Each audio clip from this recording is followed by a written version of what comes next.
आदर के योग्य विपक्ष के नेता श्री मल्लिकार्जुन खड़गे जी, भारतीय राष्ट्रीय कांग्रेस के संगठन महासचिव श्री केसी वेणुगोपाल जी, मंच पर विराजमान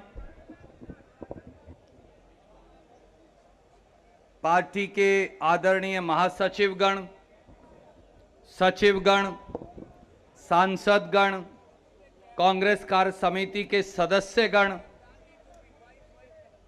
सम्मानित नेतागण और भारतीय राष्ट्रीय कांग्रेस की रीढ़ की हड्डी मेरे सामने बैठे मेरे बहुत ही आदर के योग्य हरियाणा, दिल्ली, राजस्थान, अलग अलग कोनों से आए पार्टी के प्रबुद्ध नेतागण और मेरे साथियों,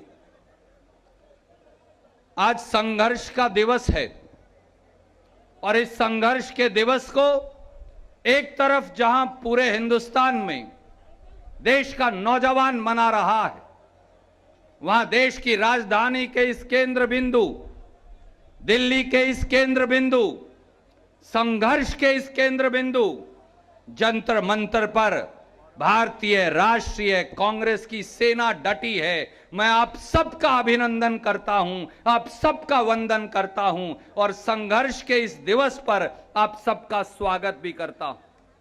आदरणीय साथियों, दिल्ली पुलिस के लोगों को लगता है कि वो बैरियर लगाकर, वो कांटेदार तार बिछाकर, वो पुलिस की बसें लगाकर, वो लाठियां भांजकर, वो कांग्रेस के दूर दूर से आए नेता और कार्यकर्ता को क्या रोक पाएंगे? ये वो जगह है जंतर मंतर की जहां से हमेशा सरकारें बदलने का शंखनाद भी हुआ है और सरकारें बनाने का शंखनाद भी हुआ है। आज का दिन और तारीख हिंदुस्तान के इतिहास में लिखा जाएगा। हर बार जब ये गांधी की आवाज को दबाएंगे तो भारतीय राष्ट्रीय कांग्रेस और इस देश का बलबला इसी प्रकार से खड़ा हो जाएगा और इस सरकार की चूल्हे हिलाकर रख देगा। दिल्ली पुलिस को भी हम चेतावनी देते हैं, दिल्ली पुलिस की गुंडागर्दी अब ये नहीं चलेगी, दिल्ली पुलिस की ये बदमाशी अब नहीं चलेगी। बाकायदा इजाजत लेकर, शक्ति सिंह गोहिल जी यहां बैठे हैं, दिल्ली कांग्रेस के हमारे अध्यक्ष यहां बैठे, बाकायदा इजाजत लेकर जंतर मंतर पर जिस प्रकार से ईडी का दुरुपयोग हो रहा है, जिस प्रकार से ईडी का इस्तेमाल कर अग्निवीर के खिलाफ प्रदर्शन दबाने की साजिश हो रही है, ये दोनों चीजें एक दूसरे से जुड़ी हुई हैं। और दिल्ली पुलिस जिस प्रकार से मोदी सरकार की कठपुतली बनी हुई है, याद रखिए, एक एक बात याद रखी जाएगी।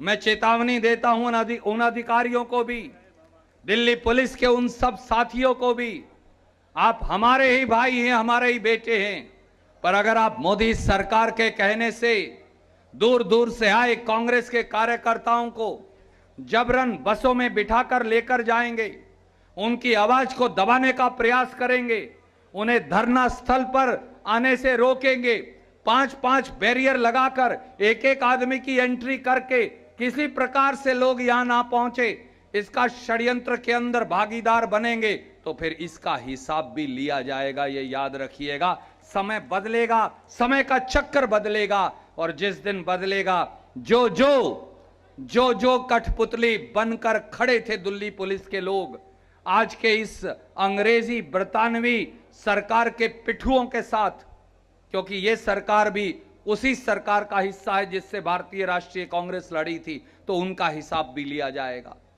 साथियों, बहुत लंबी बात ना कहकर मैं एक बात जरूर कहूंगा। आपके जाबाज भाई, हम सब के जाबाज नेता श्री राहुल गांधी आज फिर जा रहे हैं मोदी सरकार की ईडी को चुनौती देने के लिए। हमने एक से अधिक बार यह कहा, हमने इस मन से कहा, विपक्ष के नेता खड़गे साहब ने कहा, केसी वेणुगोपाल जी ने कहा, हम सब ने कहा, अरे मोदी जी, आप में हिम्मत है तो ये सारे टेलीविजन कैमरा ईडी के उस कमरे में लगा दीजिए जहां श्री राहुल गांधी बैठे हैं। जरा देखें तो सही, मोदी सरकार के पास कोई सवाल पूछने की हिम्मत भी है या नहीं, कोई मसाला भी है या नहीं, या केवल हर रोज बुलाकर चाय पिलाकर आप वापस भेज देते। साथियों, दोस्तों, भारतीय राष्ट्रीय कांग्रेस ने स्वतंत्रता का जब संग्राम लड़ा तो 1937 में पंडित जवाहरलाल नेहरू ने, सरदार वल्लभ भाई पटेल ने, आचार्य नरेंद्र देव ने एक समाचार पत्र चलाया, क्योंकि उस समय के समाचार पत्र भी स्वतंत्रता सेनानियों का संघर्ष नहीं दिखाते थे और छापते थे। उस अखबार का नाम था नेशनल हेरल्ड, उस अखबार का नाम था कौमी आवाज, उस अखबार का नाम था नवजीवन। यह अखबार देश के स्वतंत्रता संग्राम का चिन्ह है। अंग्रेज ने 1942 में भारत छोड़ो आंदोलन के बीच इस अखबार पर प्रतिबंध लगा दिया, इस अखबार पर रोक लगा दी। 1942 से 1945 तक अखबार की मशीनों के ऊपर अंग्रेज ने सलाखें डाल दी। 1945 में फिर दोबारा अखबार चालू हुआ और यह अखबार आज भी छपता है। जब साल 2000 में अखबार पर वित्तीय संकट आया तो भारतीय राष्ट्रीय कांग्रेस ने 100 किश्तों में कर्मचारियों की 67 करोड़ तनख्वाह देने के लिए, पत्रकारों की तनख्वाह देने के लिए, हाउस टैक्स जमा कराने के लिए, लीज मनी जमा कराने के लिए, बिल्डिंग के खर्च के लिए 11 साल के अरसे में चेक से 90 करोड़ रुपए की राशि दी। मैं आज आपसे पूछता हूं, क्या स्वतंत्रता संग्राम के चिन्ह की रक्षा करना अपराध है? बताइए, हाथ खड़े करके बताइए, क्या यह अपराध है? अगर यह अपराध है तो भारतीय राष्ट्रीय कांग्रेस के करोड़ों कार्यकर्ता समेत राहुल जी और श्रीमती सोनिया गांधी के ये अपराध बार बार करेंगे। इसलिए आप श्री राहुल गांधी को ईडी में बुला रहे हैं, क्योंकि भारतीय राष्ट्रीय कांग्रेस ने कर्मचारियों की 67 करोड़ तनख्वाह, पत्रकारों की 67 करोड़ तनख्वाह जो 10 साल से नहीं दी गई थी, वो भारतीय राष्ट्रीय कांग्रेस ने दे दी।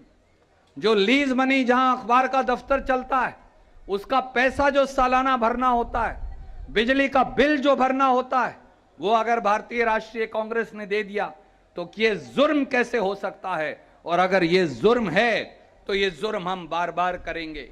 और एक बात समझ लें, ये सारा षड्यंत्र क्यों हो रहा है? मोदी जी को ये मालूम था, राजनाथ सिंह जी को ये मालूम था कि वो देश की सेनाओं की भर्ती बंद करने वाले। बेरोजगारी के अग्निपथ की सच्चाई कल सामने आ गई जब मोदी सरकार ने यह घोषणा कर दी कि अब तीनों सेनाओं में भर्ती नहीं होगी। मैं पूछता हूं, 2,55,000 पद सैनिकों के थल सेना, वायु सेना, नौसेना में खाली पड़े। अगर देश पर कल संकट आ गया, अगर वो पद खाली रहे तो वो भरेगा कौन और वो कैसे भरे जाएंगे? कल मोदी सरकार ने यह निर्णय लिया कि ये 2,55,000 पद अब नहीं भरे जाएंगे, यानी चोर दरवाजे से देश की तीनों सेनाओं के 2,55,000 पद अब खत्म कर दिए गए। ठेके के ऊपर, 4 साल के ठेके के ऊपर देश की सेना की भर्ती होगी और देश के युवाओं के भविष्य को अंधकार में धकेल दिया जाएगा। 4 साल के बाद ये जवान क्या करेंगे? ना उनके पास रैंक होगी, ना ग्रेच्युटी होगी, ना पेंशन होगी, ना पैसा होगा, ना शिक्षा होगी। ये बच्चे सब हमारे, आपके और मेरे भाई और बेटे, ये बच्चे करेंगे क्या? ये जवाब दे सकते। और इसीलिए 1 हफ्ता पहले श्री राहुल गांधी को ईडी का नोटिस दे दिया गया ताकि देश के लोगों का ध्यान भटकाया जा सके। ये अग्निवीर और अग्निपथ सच्चाई में बेरोजगारी का अग्निपथ है, जहां देश के युवाओं को धकेला जा रहा है और ये दोनों बातें एक दूसरे से जुड़ी हुई हैं। इसीलिए श्री राहुल गांधी को, इसीलिए कांग्रेस पार्टी को प्रताड़ित किया जा रहा है ताकि हम देश के करोड़ों नौजवानों की आवाज ना बन सके।